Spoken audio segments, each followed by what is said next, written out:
season has seen a number of major issues surface, Gilly, most notably the Essendon drug saga, but also, very importantly, the debate over equalisation. To help us through all these things, please welcome the CEO of the Players Association, Matt Finnis. How you going, Matty? Finnis. I'm going to say Matt Finnis like the singer.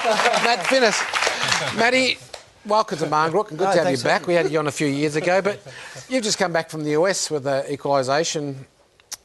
I was going to say... It wasn't a junket. No, it wasn't a junket, but yeah, I don't think Andrew would be too happy about that, yes. So can you just tell us about it and how it all went?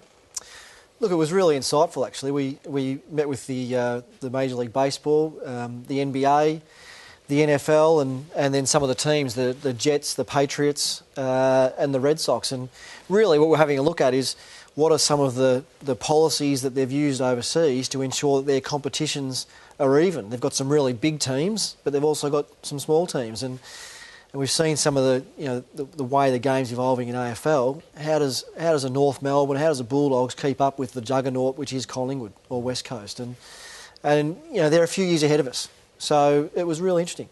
So what came out of it in terms for AFL football? Is there something that you think that you might be able to adopt in our game that's going to help that? Well, Peter Gordon, who was there representing the Bulldogs, he had Eddie Maguire by the arm, was twisting it kind of around the traps. But look, what was really apparent is that over there, the big teams have essentially shared their wealth with the smaller teams, and they've recognised that the game grows as a result.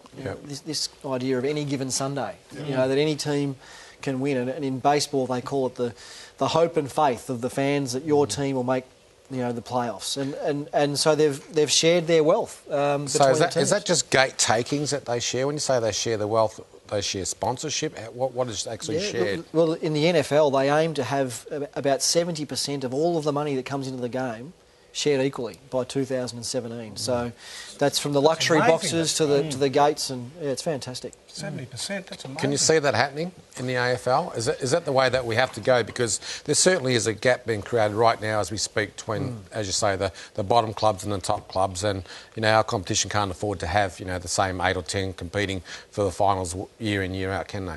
Well, look, I grew up as a Doggies fan, and my team haven't made the grand final. I share your pain. Yeah. We want to support them, but it's. I think that's where we need to go. And from our point of view, we have a draft, and the young kids who come into the game, they don't get a choice to which team they go to. But I believe that they should all have a relatively equal chance of making the most of their footy career, but also to playing the ultimate flag, and like some of these guys have done.